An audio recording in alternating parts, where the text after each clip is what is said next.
Hello, Guardians. It is Ebontis here, and we are back for another week in the world of Destiny, and we've got quite a bit of stuff to do because it is the last week for Festival of the Lost, if you are working on that. It is the week before Vex Final Assault begins, and this portal hopefully doesn't mess up the tower that I'm standing in front of, and we've got some other stuff you might want to knock out this week. So let's jump in the director. I'll cover our weekly activities so you guys know what you can work on, and we'll get to this week in the world of Destiny. November 12th, here we go. So on the Vanguard page, we've got Vanguard Strikes. It is a solar singe this week. So if you are working on the ritual weapon edgewise, you need solar kills and machine gun kills. So if you get a solar machine gun with solar singe on and wait for tomorrow, Wednesday and Saturday are going to be your heavyweight days. You can blow through this thing fairly quickly. So pretty much heavyweight will keep heavy ammo dropping a little bit more. Heavy weapons hit like a truck. And if you have a solar machine gun like fixed odds, something like that will work. If you don't have that from the menagerie, I'd probably go pick it up today. And that thing will make your life a lot easier. If you got Xenophage, that one will work too. Just ammo seems to be quite sparse on that one. But either way, solar singe all week long. So if you need your solar kills, work on that one. And machine gun kills, those will be easiest on Wednesday and Saturday when heavyweight is active. For the Nightfall, the ordeal, this week we've got the Pyramidion. So all modifiers at the top one I will cover. You guys know it just gets less as you go down the row. Shocker, when defeating goblins, spawn arc pools that cause damage over time, so ouch. Overload and barrier champions, so of course bring your, obviously, weapons that will handle those type of enemies. Match game just seems to be always there. Kind of wish there was a little variety sometimes. Attrition is rough. Regeneration is greatly impaired. Defeating enemies may create wells of light. So killing enemies and getting those wells of light is pretty much your only way to get health back. Unless you just wait like an hour. More champions, of course, for the 980. And the Genesis algorithm. Incoming void damage. Void and environmental damage is increased. Now, void actually won't be totally awful unless the boss is technically qualified as void. But you have a decent amount of arc actually coming at you on this one. And arc shields between the beginning and the end with the harpies are probably what you're going to be considering. But you're going to want arc, you're going to want void. I don't think you're going to need a lot of solar for shields though. So you should be okay on that one. So 2 damage types between your fire team should be reasonable for your Nightfall this week. Again, it's the Pyramidion. Hopefully you guys are doing that one. Regular Nightfall, you've got Lake of Shadows, which is kind of your only way to get the Malicious Birthright. It is a kinetic grenade launcher, only one really of its kind besides Mountaintop. You got Exodus Crash, many people's least favorite, but it is there for you if you do want to play that one. And then, of course, Festering Core, descend into the heart of Isle's Pyramidion and root out the burgeoning infestation. I've actually not done this strike yet, so maybe I'll check it out, but I need to play this one at some point. But that is the Vanguard for the week, so quite a bit of stuff to do. 100k on your Nightfall if you do get that one for your Pinnacle gear. Remember, Pinnacles now drop at +2. That change happened on Thursday, so that's getting people a little bit higher in that Pinnacle grind a little quicker. So, bonus to all the Pinnacles there, getting a little boost. Crucible is a little tamer this week, a little less to do between Iron Banner and Momentum Control, but you do have Momentum Control here for 1 more week. So if you are working on Randy's throwing knife, this is where I would honestly tell you to work on it because those single shot scout rifle kills are really a quick way to get kills, and you have 200 score between, the teams to get to, so instant respawns and the single shot kills. The kills go quickly, but at least you have a chance to get a lot of them, so even if you're just getting annihilated, work on those scout rifle kills in here, it works. Rotator match, this is your 6v6, 4v4 is locked down this week. And then, of course, your core matches of Crucible Labs Elimination with the variations on things that they keep testing in there. Rumble, Control, Survival. I have everything done for Randy's throwing knife now, so it's now my turn to go into solo survival, and I'll maybe stream that one later this week when it happens. And of course, Classic Mix if you guys want, but I hear this is just a whole bunch of hardcore people going crazy, so unless you're going for it, this is just connection matchmaking, so it's not as much skill-based, so if you go in there and get destroyed, just maybe go pick one of the other playlists from what I've heard.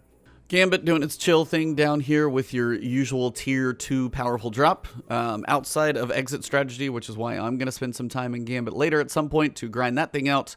There's not much else going on once you get your tier 2 drop this week. So if you like Gambit, go have fun. Do some bounties when you're playing it. Just make sure you get the experience while you go. But other than that, Gambit, pretty standard. Flashpoint this week is with Miss Anna Bray hanging out on Mars, so make sure you guys go complete public events, lost sectors, heroic adventures. Stuff like that is a good way to knock it out. Remember, the heroic adventure is worth like 35% if I remember correctly. Heroic public events, if you can find one that's not in the middle of an escalation protocol, that's 25%.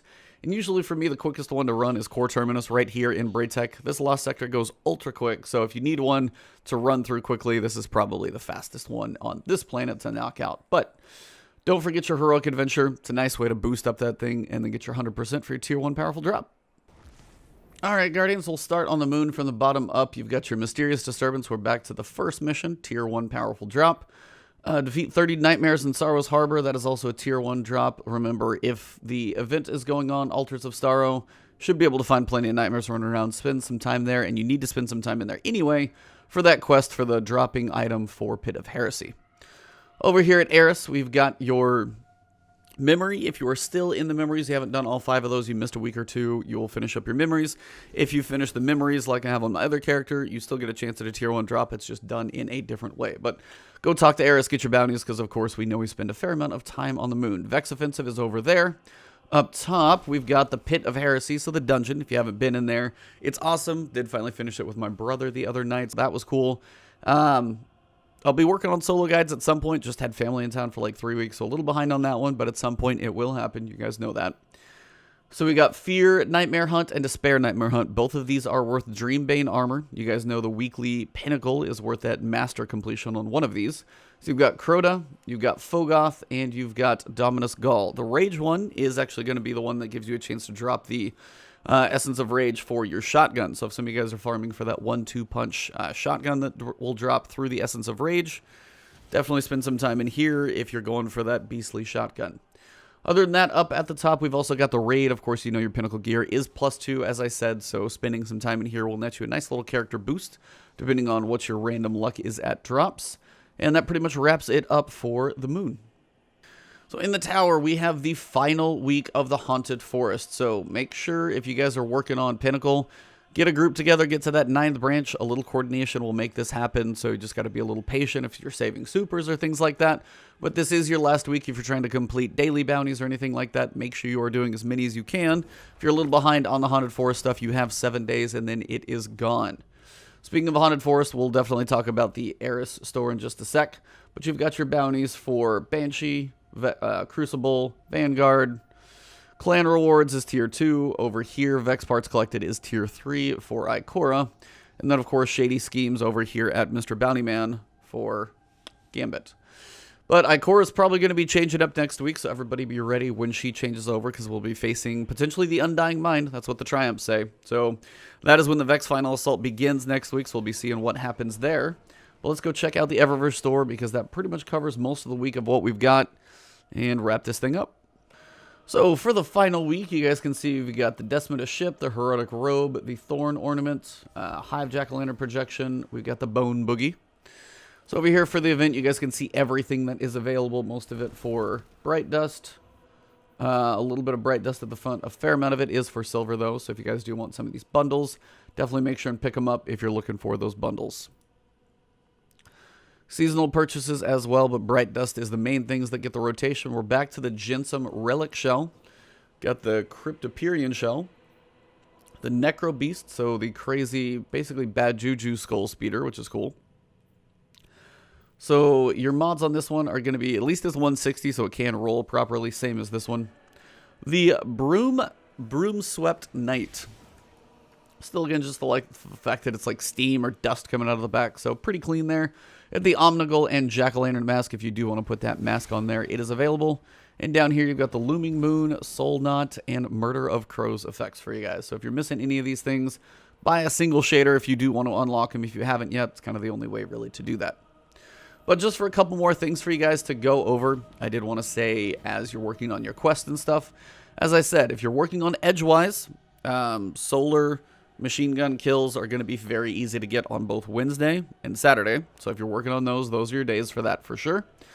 Edgewise, take your Recluse, take your submachine gun, whatever you're running into Gambit, spend some time in there.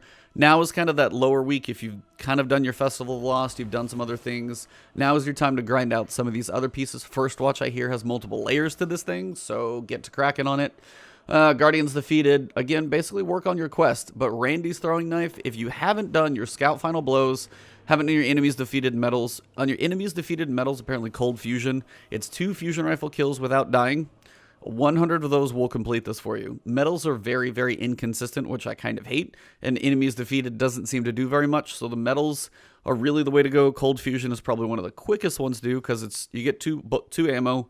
If you get a kill with both, then you get a medal. So it's called Cold Fusion, and that's 1% each. So while 100 of those does sound like a lot, it is at least something that's grindable as opposed to some other things. You'll naturally get some medals that count in doing all your other stuff, but that is a way if you got to finish out medals. But those Scout Rifle Fountain Blows, spend some time in Momentum Control. I knocked mine out in there, finished my Jade Rabbit Catalyst on top of that. So if there's anything you need to work on in there, like Mountaintop is another thing people I see working on. So if you're working on that, again, another place for those quick grenade kills, especially going to go very fast with Momentum Control active. Other than that, this is kind of that week before everything goes a little crazy. So if there's anything you're working on, anything you need to complete, work on season ranks. I'm up to 122, so we're getting there. But thank you guys for kind of just the following lately. The support on the channel has been awesome, so thank you guys. I will work on hopefully a solo guide on the dungeon this week, so stay tuned. If you haven't subbed to the channel, please do so. Of course, you guys know I've got good stuff coming to you guys. Thank you all, and you can find me on Twitch and Twitter as Ebontis on both. Right here, if you did enjoy the video, drop a like below, leave it a comment with suggestions, comments, or if you just want to say hello. So, have an awesome week. I'll see you soon.